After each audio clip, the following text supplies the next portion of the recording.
네, 여러분 안녕하세요. 더오름 수학 원장 이승준 선생입니다. 오늘은요, 11월 예비고일, 지금부터 진짜 해야 되는 것들이라는 주제를 가지고 한번 이야기해 보려고 합니다.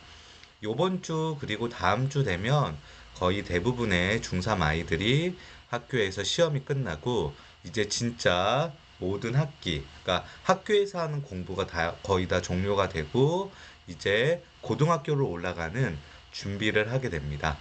그러면 이 시점에서 우리가 어떻게 준비를 해야 되고 무엇을 준비를 해야지 고등학교에 올라가서 조금 더 완벽하게 조금 더 준비된 상태로 공부를 진행할 수 있을지에 대해서 한번 고민해보고 생각을 해보는 시간을 가져보려고 합니다.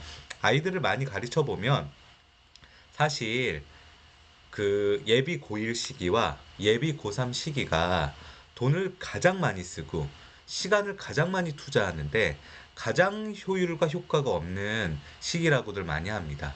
그 중에서도 특히나 예비 고3보다는 예비 고1 시기가 가장 많은 시간을 투자를 하고 가장 많은 뭔가를 돈이든 뭐든 투자를 하면서 성과가 나지 않는 그런 시기인 것 같아요.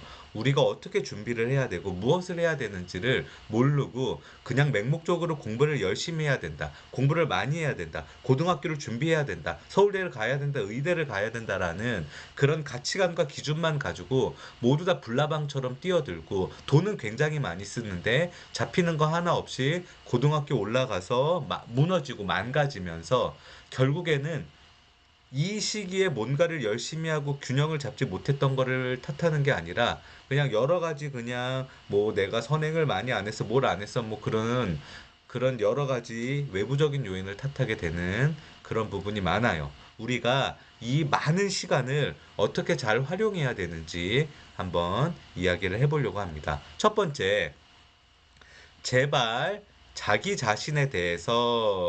자신에 대해서 스스로 냉정하게 파악하기. 제가 영상을 찍으면서 이런 이야기 굉장히 많이 했습니다. 자신에 대해서 스스로 냉정하게 파악하기. 이 자신에 대해서 스스로 냉정하게 파악하는 거는 뭐냐 하면, 어, 너는 공부 못하니까 너는 서울대 못 갈 거야. 너는 의대 못 갈 거야. 너는 그냥 애초 당시 인서울을 목표로 잡아. 그런 게 아니라 내가 내가 어느 정도 위치에 있고 어느 정도 실력인지를 냉정하게 알고 있어야 돼요.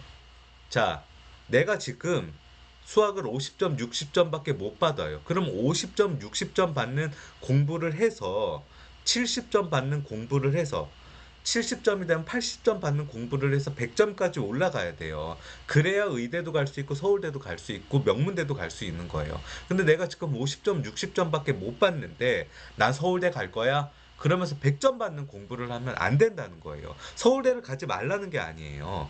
그냥 좌절하고 대학 이름이 없는 대학을 갖고 그냥 공부를 못하라는 게 아니라 내 실력을 스스로 냉정하게 판단하고 내 스스로의 능력치를 냉정하게 판단하고 내가 더 실력이 늘을 수 있는 그런 위치에 공부를 하라는 거예요.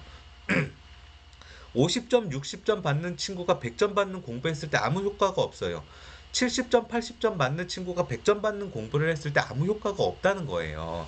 그런데 우리 아이들도 그렇고 우리 부모님들도 그렇고 무조건 내 아이가 50점을 받든 60점을 받든 70점을 받든 100점 받는 공부를 시키려고 하고 내 아이가 100점 받는 공부를 하는 반에 들어가지 못하면 100점 받는 공부를 하는 과정을 가지지 못하면 100점을 절대 못 받을 거라고 생각하는 거예요. 자, 그렇기 때문에 원래 100점 받는 애만 고등학교 올라가서 100점 받는 거지. 원래 1등급 받는 애만 고등학교 올라가서 1등급 받는 거지. 절대로 50점, 60점 받던 애가 1등급으로 올라가는 경우가 잘 없는 케이스가 이런 거예요. 내 수준에 맞는 나의 능력치에 맞는 공부를 해야 돼요. 내가 지금 50점, 60점이에요. 그러면 요번 한 달 동안은 요번 두 달 동안은 70점을 맞는 공부를 해야 돼요. 내가 지금 70점이에요. 그럼 요번 한 달, 요번 두 달 동안에는 80점을 맞는 공부를 해야 돼요. 내가 지금 80점이면 요번 한 달, 요번 두 달은 90점을 맞는 공부를 해야 돼요. 내가 아무것도 채워지지 않고 중학교 때도 수학을 잘 못했고 중학교 때도 능력치가 떨어지는데 무조건 수학 선행을 하는 건 의미가 없어요. 그러면 어떻게든 공통 수학을 잘해서 고등학교 1학년 내신을 잡아보자. 공통 수학을 완벽하게 뭔가가 숨어 있는 개념까지 다 잡히는 상태에서 내가 이것만 하니까 너무 루즈하고 지루하다. 그러면 선행을 대수든 미적분일이든 조금 확통이든 조금 나가보자. 그런 식으로 가야지. 무조건 선행이야. 고등학교 올라가면 공부할 시간 없어. 이거는 아니라는 거예요. 내가 무엇을 잘하고 무엇을 해야 되고 무엇을 못하는지, 내 실력은 현재 어느 정도인지, 내가 현재 실력으로 갈 수 있는 대학은 어느 정도인지 냉정하게 판단하고 냉정하게 생각하고 얘기를 해야지 된다고 생각합니다. 그리고 그거에 바탕으로 공부를 해야지 우리가 정말 실력이 늘어날 수 있다고 생각을 해요. 이 부분에 대해서 굉장히 우리가 중요하게 생각을 하고 우리 부모님들도 이 부분을 아이와 냉정하게 얘기하고 물론 아이들이 안 듣겠죠. 왜 엄마는 나 의대 갈 수 있는데 왜 못 간다고 생각해? 그렇게 이야기하겠지만 그런 부분에 대해서 무조건 답답해하지만 말고 아이한테 냉정하게 이야기를 해주셔야 돼요. 두 번째, 선행? 아니, 공부량 늘리는 게 중요하다. 다 물어보면 지금 이 시기에 닥치고 수학이라고 얘기합니다. 닥치고 수학이라고 얘기하고 수학 많이 해야 된다. 수학 선행 많이 해야 된다. 과학 선행 많이 해야 된다.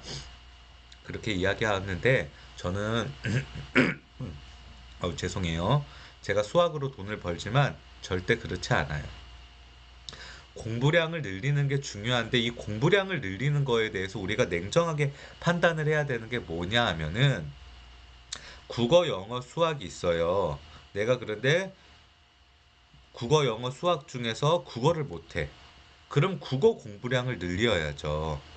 내가 영어를 못해. 그럼 영어 공부량을 늘려야 되고, 수학을 못해. 그러면 수학 공부량을 늘려야 돼요. 이렇게 공부량을 늘리는 게 중요한데, 이 중에서도 중요한 것들이 있어요. 만약에 내가 수학 공부량을 늘리려 그러는데, 수학 공부량을 늘릴 때 수학만 주구장창 푸는 게 공부량을 늘리는 게 아니에요. 수학만 많은 시간을 투자하는 게 공부량을 늘리는 게 아니에요. 잘 보세요. 내가 수학을 하는데 문제집 그냥 풀고 채점하는 거는 잘해. 그런데 나는 오답을 잘 못해. 그러면 우리가 수학을 열심히 잘 하고 시간을 수학 투자를 잘 하더라도 우리가 잘 못하는 부분에 대해서는 효율이 잘 안 올라요. 그러면 내가 요 시기에 뭘 해야 되냐? 오답을 열심히 하는 연습을 해야 돼요. 고등학교 올라갔을 때 오답을 했을 때 시간적인 손실이 없게끔 내가 문제지를 풀 때 문제지를 많이 푸는 것보다는 오답을 열심히 하는 거에 더 신경을 써야 돼요. 나는 자꾸 문제 푸는 속도가 느려. 그러면 지금 이 시기에는 뭘 해야 돼요? 문제 푸는 속도를 빨리, 쉬운 문제든 어려운 문제든 패턴적으로 빨리 푸는 연습을 계속 시간 재서 체크를 해야 돼요. 내가 못하는 과목도 특별히 못하는 부분이 있다는 거예요. 내가 영어에서도 보면은 나는 영어에 독해가 어려워. 그러면 독해하는 연습을 해야 돼요. 나는 영어를 그래도 열심히 잘하는데 단어는 잘 못 외우겠어. 그럼 이 시기에 열심히 공부를 하는 친구들도 내가 못하는 그 부분을 할 때는 시간 손실이 많기 때문에 그럼 단어 외우는 연습을 열심히 해야 된다는 거예요. 이렇듯이 내가 공부량을 늘리는데 이 공부량을 늘린다는 게 그냥 책상에 무조건 앉아 있어서 무조건 많이 풀고 공부를 많이 하는 게 아니라 내가 못하는 부분에 그 학습을 효율적으로 시간을 활용을 해서 잘할 수 있게끔 만들어주는 거예요. 내가 이런 연습이 안 돼 있으면 고등학교 올라가서 수학을 4시간 해. 그런데 오답하는데 4시간이 다 투자돼. 그게 아니라 내가 이 연습을 많이 해서 고등학교 올라가서 수학을 공부를 할 때 문제 푸는데 2시간 투자하고 오답하는데 2시간 투자하는 이 효율성을 높일 수 있게끔 공부량을 늘리는 게 선행 한두 글자 하는 것보다 훨씬 더 중요한데 그냥 무조건 공부만 많이 하면 된다고 선행만 많이 나가면 된다고 문제만 많이 풀면 된다고 생각하니까 뭔가가 안 되는 거고 시간 손실이 많이 나는 거예요. 세 번째, 부모님들 라떼는 이제 그만. 학원을 알아보는 것보다 관리가 중요하다. 이게 무슨 말이냐 하면요.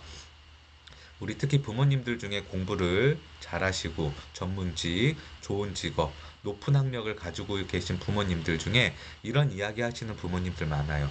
왜 나는 그 어려운 시절에 호롱불은 아니지만 호롱불 켜놓고 공부하고 저도 뭐 그랬어요. 문제집도 부모님이 안 사주고 그랬어요. 그렇게 학원도 안 다니고 공부했는데 왜 얘는 왜 도대체 이러냐.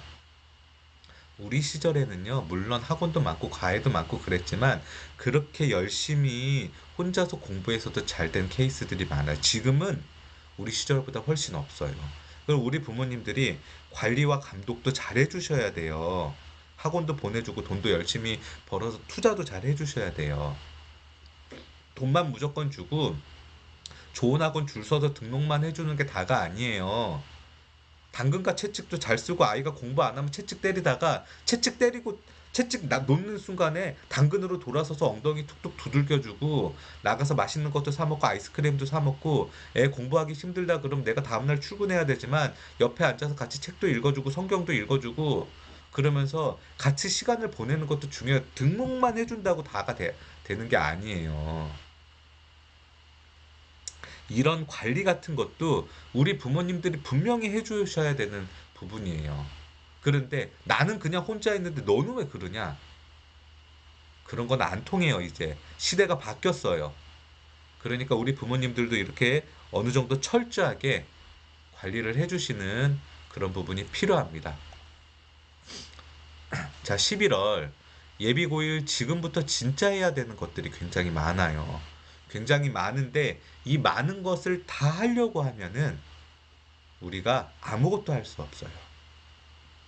냉정하게 생각하셔야 돼요. 제가 이 부분에 대해서 시리즈로 계속해서 올리겠지만 여러분들이 냉정하게 생각하시고 내가 정말 필요한 거, 날 가장 냉정하게 생각하기, 냉정하게 평가하기, 판단하기, 공부량 늘리는 거, 공부량 늘리는 게 뭔지 그런 것들을 한번 잘 생각해 보셨으면 좋겠습니다.